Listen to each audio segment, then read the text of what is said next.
Mes gyvename pasaulyje, kurio nesukūrėme.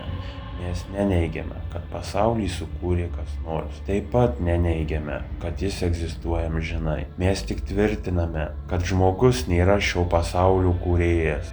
Iš to išplaukia, kad žinias apie pasaulį galima gauti tik per patirtį. Neįmanoma turėti žinių apie tai, apie ką draudžiama galvoti ir su kuo negalima eksperimentuoti. Patirtis tai raktas į duris, už kurių saugomos žinios. Jei patirties rakto nėra, kelias į žinias uždarytas.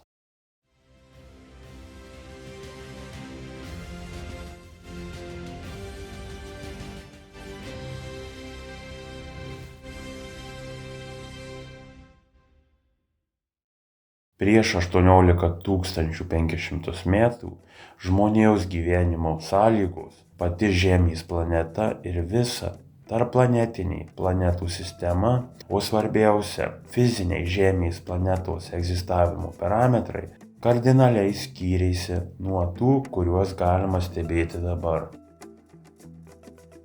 Mūsų tarpplanetinėje planetų sistemoje, Žemėje, kurioje šiandien vadiname Saulės, tada nebuvo meteorito juostos, Saulės, Mėnulio ir daugiau nei 50 planetų palydovų. Be Žemės į šią sistemą įėjo Merkurijus, Venera, Marsas, Jupiteris, Saturnas, Plutonas, Neptūnas, Uranas, Faetonas. Tarpplanetinės sistemos žvaigždė, kuri buvo iki Saulės, neužsiėmė kosmoso apšvietimu, bet atliko savo tiesioginės pareigas, gamino visoms sistemos planetoms reikalingų parametrų magnetinės ir elektrinės energijos nešiklius. Planetos apšvietimą atliko vienas iš Žemės atmosferos sluoksnių. Pagrindiniai fiziniai Žemės parametrai prieš užpuolimą buvo pokrypio kampas į ekliptikos plokštumą 25 laipsniai, dabar 23,5. Diena truko 48 valandas, dabar 24 valandas.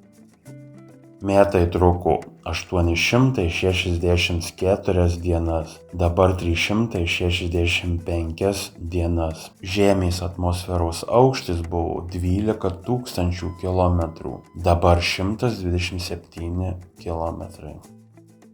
Gravitacijos jėga buvo 5 sveiki 82 metrų per sekundę kvadratu.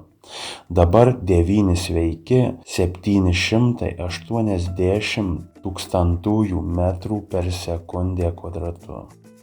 Vidutinė temperatūra buvo 21–22 laipsniai. Žiemų nebuvo.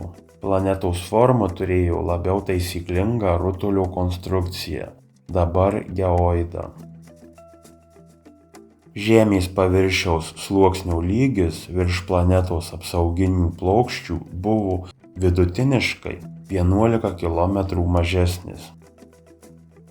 Nebuvo kalnų ar kalnų darinių, nebuvo žemynų, vandenynų, jūrų, upių, o vanduo buvo saugomas ežeruose. Beje, Baikalo ir Ladogos ežero kontūrai išliko dar nuo tų laikų. Žmogus turėjo dvigubą organų sistemą, 2 širdys, 2 kepenys, jokių liaukų nebuvo. Vidutinis žmogaus ūgis 1,88 m.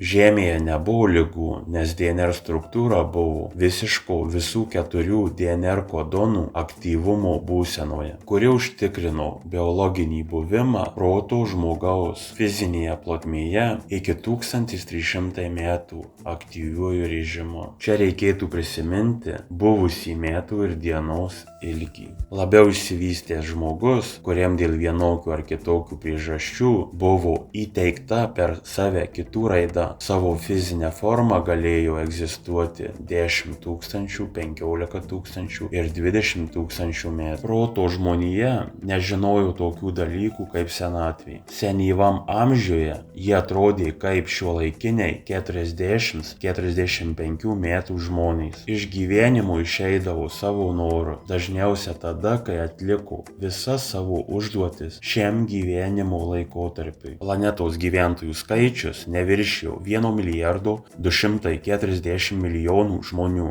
Ir visi jie gyveno griežtai apibrėžtoje teritorijoje. Likusią planetos dalį užėmė augalijos pasaulis. Esant tokiems žemiems dažnių diapazonams, kuriuose veikia šiuolaikinių žmonių smegenys, o tai yra nuo 2 iki 64 laipsnių vibracijų per sekundę, biologinis gyvenimo pratęsimas daugiau nei 125 metais neįmanomas. Tik tuo atveju, jei smegenų dažnių lygis bus padidintas bent iki 2 laipsnyje iki 82 laipsnių vibracijų per sekundę, jau bus galima pratęsti biologinį gyvenimą iki 250 metų. Nebuvo žmonių priklausomybės nuo maisto ir vandens. Pagrindinis energijos kiekis gyvybei buvo gaunamas tiesiai iš atmosferos tinklų per smegenų energetinės struktūras. Siekiant padidinti mineralų pusiausvyrą organizme, buvo vartojami tik vaisiai ir nektaras, augalų struktūrizuotas vanduo. Ta Žemės planetinė sistema buvo sukurta tam, kad išvystytų tobulą protą, kad žmogus Žemėje įgytų tiesą apie sąmonę, protą ir materiją. Šį tikslą buvo nuspręsta pasiekti remintis gyvąja ląstele, su teisingu žmogaus smegenų raida, specialiai paruoštomis Žemės kontrolės sistemos gyvybės palaikymo sąlygomis. Vaizdo informacija, kurią matote, turės nuolatinį tęsinį. Ji skirta visiems žmonėms suprasti, kas iš tikrųjų įvyko mūsų planetoje, ką tai lėmė ir kodėl vyksta taip, kaip yra. Ši informacija turi būti plačiai skleidžiama, o šios informacijos kūrėjai tikisi pagalbos, ją skleidžiant visų, kurie ją pažiūrėjo. Laukite tęsinio.